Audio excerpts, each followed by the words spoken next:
Hello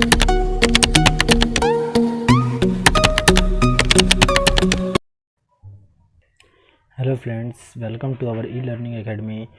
इसके पहले हम लोग ने देखा था कि इनेट इम्यूनिटी देखा था। तो इनेट इम्यूनिटी इनबॉर्न इम्यूनिटी भी कहलाता है। तो उसमें हम लोग ने दो टाइप हम लोग ने इसका देखा। अभी हम लोग थर्ड टाइप देखने वाले हैं। ठीक है, थर्ड टाइप देखने वाले हैं। थर्ड टाइप क्या है अपना? Cellular factor in innate immunity. Cellular factor क्या है इनेट इम्यूनिटी में? ठीक है, तो ये देखते हैं हम लोग। सी पार्ट है, ये सी टाइप है। तो सेलुलर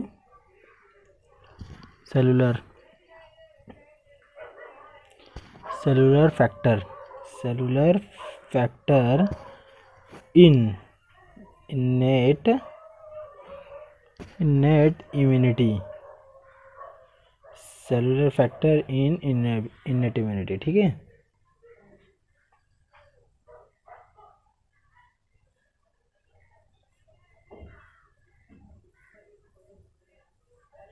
और इसके बारे में देखते हैं हम लोग।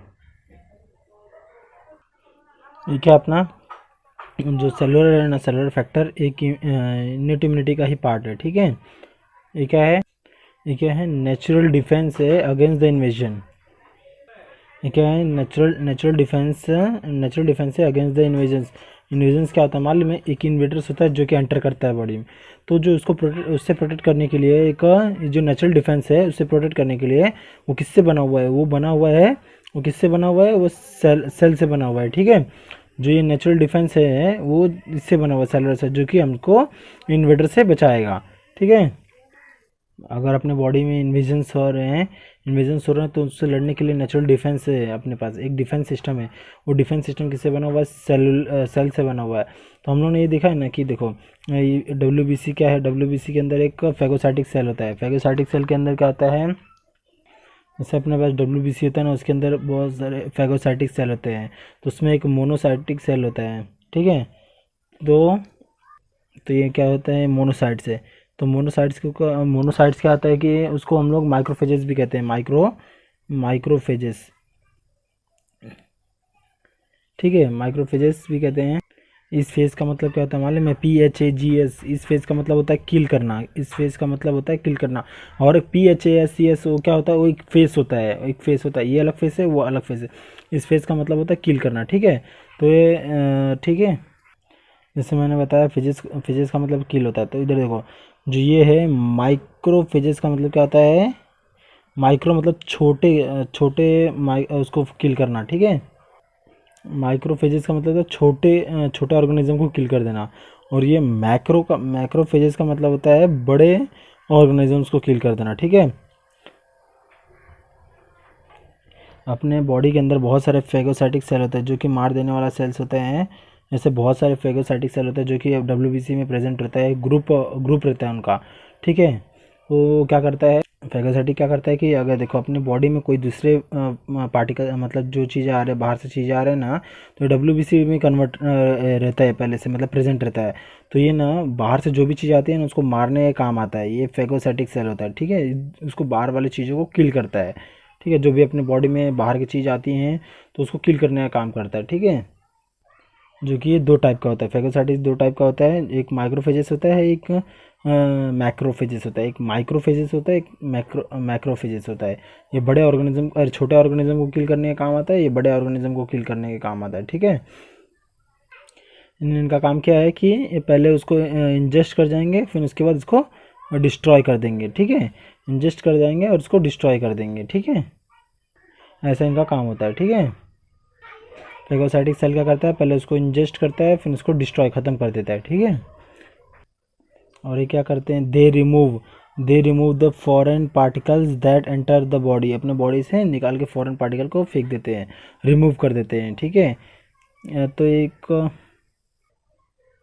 अपने बॉडी में बहुत तरीके के सेल्स होते हैं। तो अपने एक ये नेचुरल किलर सेल है जिसको हम लोग शॉर्ट में NR सेल भी बोलते हैं। इसका काम क्या रहता है कि ये किसी भी इन्फेक्शंस को और ट्यूमर्स को नॉन स्पेसिफिक तरीके से डिफेंस करता है अगेंस्ट से, और उसको नॉर्मलाइज कर देता है। ठीक है, उसको नॉन स्पेसिफिक डिफेंस की तरह उसको नॉर्मलाइज कर देता है, तो उसको कोई इन्फेक्शन नहीं फैलता है। ये नेचुरल किलर सेल है ना, वो इन्फेक्शन और ट्यूमर को नॉन स्पेसिफिक डिफेंस के अगेंस्ट उसको नॉर्मलाइज कर देता है, ठीक है। जैसे कि अपने सामने उसके जैसे जिसके सामने वायरसेस या बैक्टीरिया आ गए ना, तो उनको उनको न्यूट्रलाइज कर देता है, उनका कोई एक्शन नहीं होने देता, ठीक है। उनको न्यूट्रलाइज कर देता है, उनका कोई एक्शन नहीं होने देता, नहीं तो ये क्या होता है, ये इन्फेक्शन फैला सकते हैं, वायरसेस फैला सकते हैं। तो इसके लिए वो इसके सामने आए तो उसको वायरसेस और बैक्टीरिया को न्यूट्रलाइज कर देता है, ठीक है। इनको इनका एक्शन करने नहीं देगा, ठीक है। इनका इन्फेक्शन ना फैले बॉडी में, इसके लिए इसको न्यूट्रलाइज कर देता है ये नेचुरल किलर सेल। ये आपको इतना मालूम पड़ा रहा होगा, आई होप, ठीक है। अभी हम लोगों ने देखा कि सेलुलर फैक्टर देखे थे, ठीक है, वो भी एक इननेट इम्यूनिटी था। अब नेक्स्ट हम लोग देखने वाले हैं फीवर, जो भी ये भी एक इननेट इम्यूनिटी का टाइप है, ठीक है। आप लोग को लगता रहा कि फीवर भी बहुत खतरनाक है, लेकिन नहीं, ये भी अपने बॉडी को फ़ायदा देता है, ठीक है। ये अगर टेम्परेचर हाई रहेगा तो कीटाणु जो भी रहते हैं और वायरसेस बैक्टीरिया सब मर जाते हैं अगर टेम्परेचर हाई रहा तो। जब हमारे बॉडी में टेम्परेचर ज़्यादा हो जाता है तो ऐसे ही बहुत सारे बैक्टीरिया मर जाते हैं, ठीक है। जब अपने बॉडी में टेम्परेचर ज़्यादा हो जाता है तो ऐसे ही बहुत सारे बैक्टीरिया मर जाते हैं। जैसे कोरोना वायरस से अगर उसके लिए हम लोग गर्म पानी पीते हैं, गर्म चीज़ें पीते हैं, तो वो कोरोना वायरस से मर जाता है। आप लोगों ने भी सुना रहा होगा ये, जैसे गर्म चीज़ें पियेंगे तो कोरोना वायरस से मर जाएगा, ये आप लोग ने सुना रहा होगा। इंक्रीज इन द बॉडी, देखो जैसे देखो ये increase in the body temperature following the infection is a natural defence mechanism.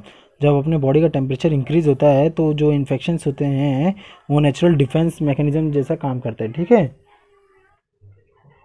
देखो हम लोगों ने देखा बताया था कि जो 37 डिग्री बॉडी का टेम्परेचर होना चाहिए, 37 डिग्री नॉर्मल ह्यूमन पर्सन के लिए 37 डिग्री टेम्परेचर होना चाहिए।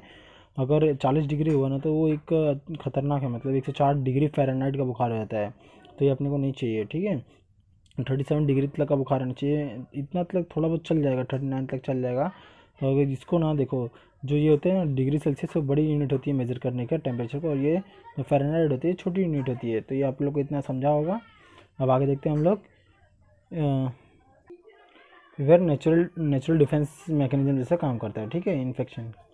तो ये हम लोग ने देखा। अभी देखो ये क्या करता है, it helps to accelerate the psychological process to destroy the invading pathogens. इसका मतलब है कि जो बाहर से पैथोजेंस आते हैं, इन्वेडिंग पैथोजेंस जो आते हैं, उसको ये भी किल करने का मतलब ये उसको किल करने का मदद करता है ये, मतलब ये प्रोसेस में काम आता है, किल करने के प्रोसेस में काम आता है फीवर भी एक, कि ये क्या करता है कि जो बाहर से पैथोजेंस आते हैं उसको किल करने का भी काम आता है, ठीक है। बेसिकली ये प्रोडक्शन करता है, ये बेसिकली ये प्रोडक्शन करता है इंटरफेरॉन का। इंटरफेरॉन आपको मालूम है ना, एक प्रोटीन है, क्या है ये, एक प्रोटीन है इंटरफेरॉन।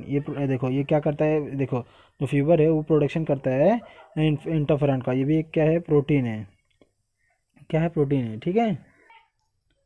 इंटरफेरॉन क्या है कि ये एक प्रोटीन है, ठीक है, एक प्रोटीन है जो कि एंटीबॉडी भी है। एंटीबॉडी का काम क्या है कि जो बाहर से चीज़ें आती हैं उनसे लड़ने का काम करता है, ठीक है। इतना तो आपको मालूम है कि एक प्रोटीन है। ये जो एंटीबॉडी है, ये बाहर से जो वायरसेस आते हैं, जो बैक्टीरिया आते हैं, उनसे लड़ने का काम भी करता है ये।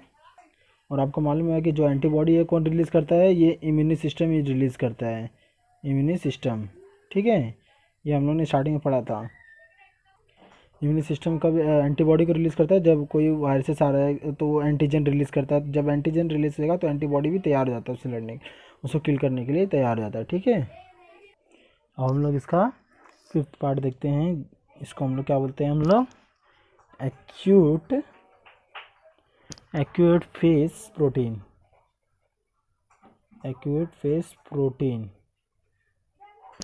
ठीक है, प्रोटीन्स। इसको हम लोग शॉर्ट में क्या बोलते हैं, APPS, ठीक है, इसको हम लोग शॉर्ट में ये बोलते हैं। अभी इसके बारे में देखते हैं। ये भी एक इननेट इनबॉर्न इम्यूनिटी है। इसको हम लोग ये भी बोलते हैं एक्यूट फेस प्रोटीन भी बोलते हैं, एक्यूट फेस प्रोटीन। जो ये एक्यूट फेस प्रोटीन है, ये लास्ट टाइप है इसका इनबॉर्न इम्यूनिटी का। इनबॉर्न इम्यूनिटी का लास्ट टाइप है। इसमें हम लोग जानते हैं कि एक्यूट फेस प्रोटीन क्या होता है। अगर किसी को घाव लगता है, इंजरी होती है तो देखो, जब कोई कभी कहीं इंजरी होती है तो इधर देखो ब्लड स्ट्रीम खुल जाता है, इधर से खून बहने लगता है, अपना खून फ्लो होने लगता है। तो जो बाहर से है ना, कुछ भी जो भी बाहर के पार्टिकल्स आके ब्लड स्ट्रीम में घुस सकते हैं, ठीक है। जैसे तो पहले क्या करता था, स्किन रहता था तो स्किन क्या रहता है, उसको प्रोटेक्ट करता था, उसको आने को प्रोटेक्ट करता था, स्वेट से उसको भगा, मतलब मार देता था बैक्टीरिया वैक्टीरिया को। अगर नोज से जाता था तो नोज में से जो भी म्यूकस है उससे निकल जाता था। हेयर से प्रोटेक्ट करते थे अपने को, बॉडी में बैक्टीरिया को जाने नहीं देता था।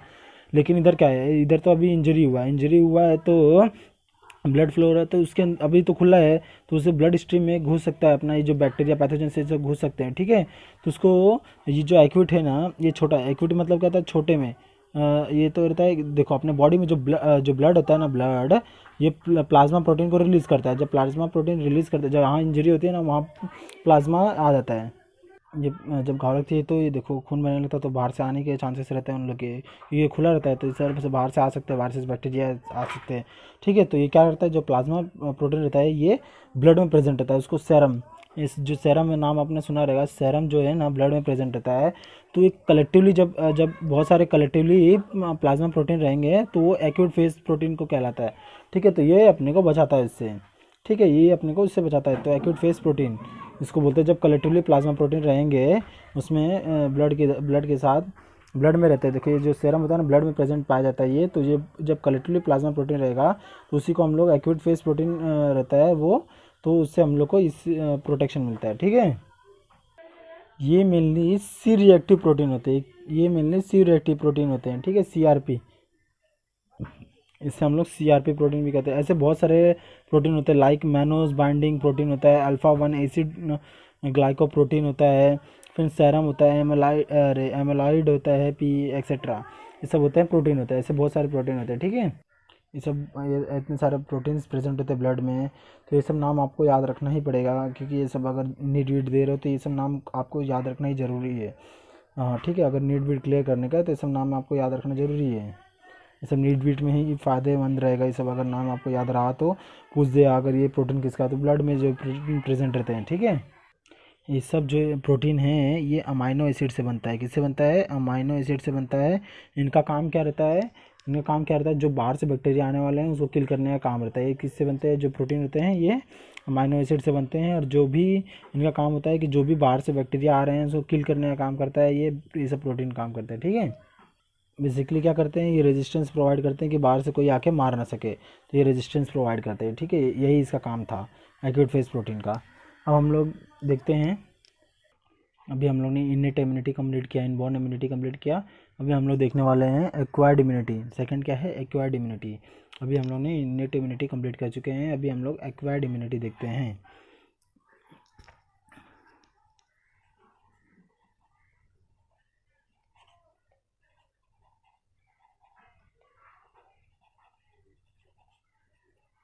ये होती है एक्वायर्ड इम्यूनिटी। अभी देखो इनेट इम्यूनिटीज़ क्या आते हैं कि जैसे स्किन हो गया अपना, ये इनबॉर्न मिला हुआ है, स्किन जो है अपना इनबॉर्न मिला हुआ है, ये इनबॉर्न इम्यूनिटी है। फिर जैसे नोज़ में म्यूकस हो गया, वो भी इनबॉर्न है।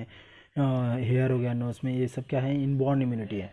अब हम लोग देखने वाले एक्वायर्ड इम्यूनिटी क्या है, एक्वायर्ड कैसे एक्वायर्ड करके जो इम्यूनिटी मिलती है उसको क्या बोलते हैं, एक्वायर्ड करते हैं जो हम लोग इम्यूनिटी, वो क्या होती है। एक्वायर्ड इम्यूनिटी क्या है, जो अपने बॉडी में रहता नहीं है इम्यूनिटी, हम लोग उसको एक्वायर्ड करते हैं, हम लोग उसको लेते हैं, जो बाहर से लेते हैं उसको हम लोग एक्वायर्ड इम्यूनिटी बोलते हैं, ठीक है। ये क्या है कि कोई इंडिविजुअल पर्सन होते हैं, जैसे कि देखो ये क्या है कि कोई इंडिविजुअल पर्सन है, वो एक्वायर करता है, ठीक है, वो इम्यूनिटी को एक्वायर करता है during life, is known as acquired immunity. Acquire करता है जो कि रेजिस्टेंस प्रोवाइड, ये भी एक्वायर्ड इम्यूनिटी भी क्या करता है, रेजिस्टेंस प्रोवाइड करता है।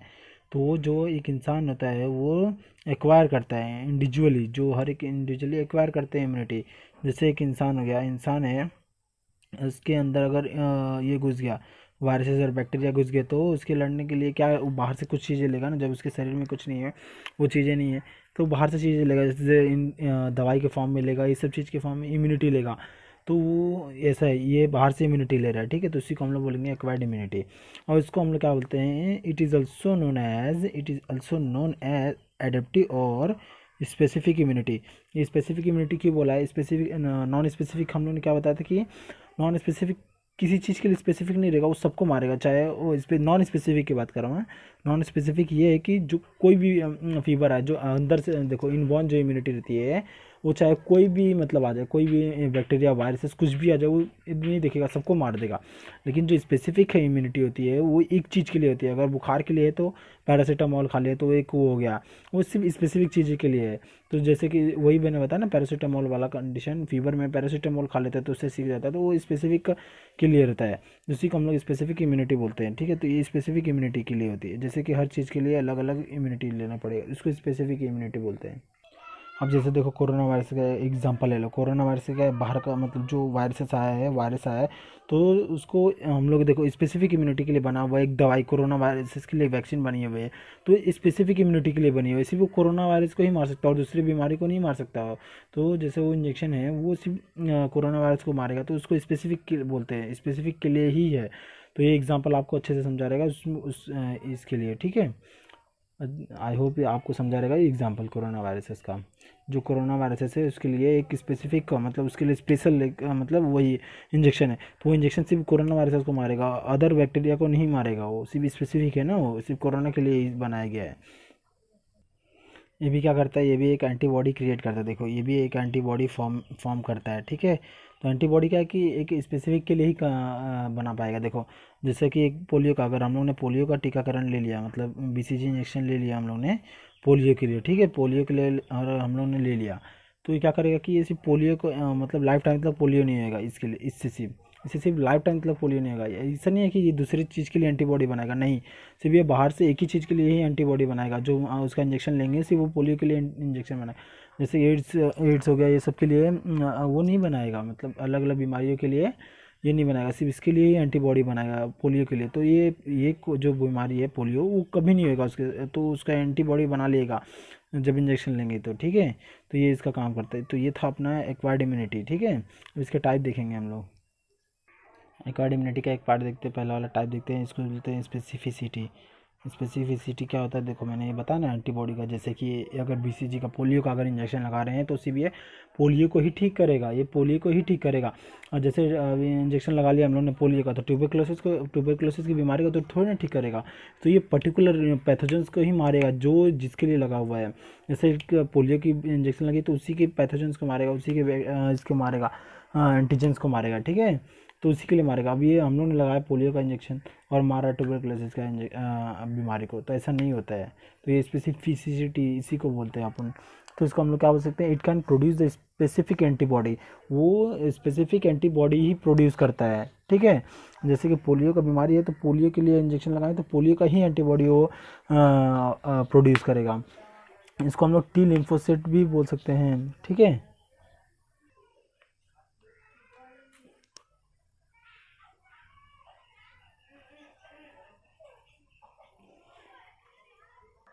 अभी हम लोग बी देखने वाले हैं। बी जो कि है डाइवर्सिटी। डाइवर्सिटी डाइवर्सिटी का मतलब क्या होता है कि देखो अपने बॉडी में देखो ये बहुत सारे मॉलिक्यूल होते हैं, सॉरी सेल्स होते हैं। देखो ये जो सेल्स होते हैं अपने बॉडी में बहुत सारे सेल्स होते हैं। ठीक है, तो ये क्या करेगा, डाइवर्सिटी डाइवर्स में बहुत सारे मतलब एक अपनी बॉडी है उसके अंदर बहुत सारे सेल्स हैं, बहुत सारे सेल्स हैं। तो देखो ये क्या करेगा, डाइवर्सिटी इसको रिकॉग्नाइज करेगा, जो पोलियो वाले सेल्स हैं जिससे पोलियो हुआ है उस सेल्स को पहले ये रिकॉग्नाइज करेगा। ठीक है, ये पोलियो वाले सेल्स को ये रिकॉग्नाइज करेगा, फिर उसे मतलब मार देगा बाद में, पहले तो रिकॉग्नाइज करेगा। ठीक है, इसमें बहुत सारे यूज़फुल सेल है, बहुत सारे हार्मफुल सेल है, तो ये ठीक है। तो बताया ना कि ये पोलियो वाले सेल है, कुछ सेल हैं उनको रिकॉग्नाइज करेगा पहले ये। कोई बॉडी में बहुत सारे सेल्स हैं, अब कोई अच्छे सेल्स है कोई ख़राब सेल्स है। अगर देखो ये जो पोलियो का सेल्स है उसको रिकॉग्नाइज करें। देखो जैसे मैं एग्जांपल के पोलियो ले रहा हूँ, ठीक है, आप लोग मत समझो, ये कौन जो बीमारी रहेगी उसके हिसाब से जो रहेगा। It can recognise the vast diversity, ये वास्ट डाइवर्सिटी में से ये रिकॉग्नाइज करेगा ये डाइवर्स पैथोजेंस को और फॉरेन मॉलिक्यूल्स को ये रिकॉग्नाइज करेगा। ठीक है, स्पेसिफिकेशन क्या होता है कि जो स्पेसिफिक बीमारी है उसकी एंटीबॉडी जनरेट होती है, प्रोड्यूस करती है, उसके बाद डाइवर्सिटी में से उसमें से ढूंढता है पहले, तो ये सब चीज़ें रहती हैं। ठीक है, डाइवर्सिटी देखें हम लोगों ने। स्पेसिफिसिटी का मतलब क्या है कि देखो कौन सी बीमारी के लिए हम लोग दवा ले रहे हैं, एंटीबॉडी ले रहे हैं, फिर जब वो ले रहे हैं कौन सी दवा कौन सी बीमारी के लिए एंटीबॉडी ले रहे हैं, फिर उसमें क्या करना है कि वो ढूंढता है, रिकॉग्नाइज करता है, डाइवर्सिटी मतलब क्या, रिकॉग्नाइज करता है, इतने सारे में से ढूंढता है किसके लिए लेने का। ऐसा नहीं है कि सबको मार दे, ठीक है, ऐसे जो दवाई लिए हैं अपने एंटीबॉडी, ऐसा नहीं सबको मार दे, सब सेल को मार दे, जो सेल के लिए ये लिए हम लोग ने ये एंटीबॉडी लिए हैं उसी को मारे। देखो जैसे कि अभी हम लोग दूसरे का ब्लड ले लेंगे, दूसरे ग्रुप का ब्लड ले लेंगे तो मर जाएगा ना इंसान, जब सब चीज़ को मार देगा वो। ऐसे ये भी है कि अगर जिसके लिए हम लोग ने लिया है उसी को मारे, सबको मार देगा तो इंसान मर जाएगा ना, सब सेल्स को मार देगा तो इंसान मर जाएगा। एक इसके लिए जो एंटीबॉडी ले रहे हैं, स्पेसिफिक एंटीबॉडी ले रहे हैं, तो उसी सेल को मारे, उसी को रिकॉग्नाइज करके मारे, ठीक है। देखिए ये क्या करेगा, मालूम है, वास्ट सेल में से इसको ये ढूंढेगा और रिकॉग्नाइज कर लेगा कि यही सेल है, इसको मारने का अपने को, तो इसको रिकॉग्नाइज कर लेगा, ठीक है। अब हम लोग क्या देखने वाले हैं कि discrimination between self and non self में से जो सेल है डिस्क्रिमिनेट करेगा, तो इसको हम लोग देखने वाले हैं क्या है, ये सी वाला पार्ट है, इसको डिस्क्रिमिनेट मतलब उसमें पहचानेगा, छाटेगा, मतलब डिस्क्रिमिनेट करेगा कि कौन अपने सेल है, कौन बाहर वाले जिसको मारने का वो वाले अलग सेल है, ठीक है, कौन सा अपने सेल, सेल्फ वाले और नॉन सेल्फ वाले, ठीक है। तो इसको हम लोग लिखते हैं डिस्क्रिमिनेशन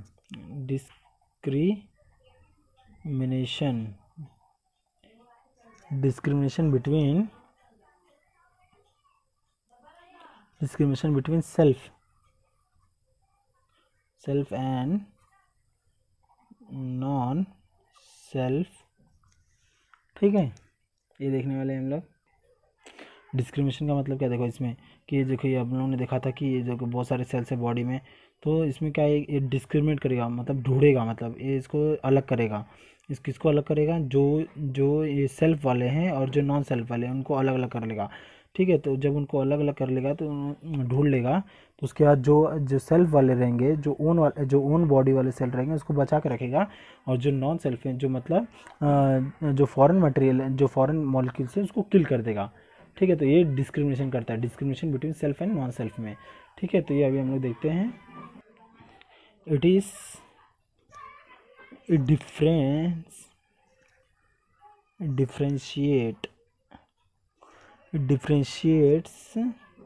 between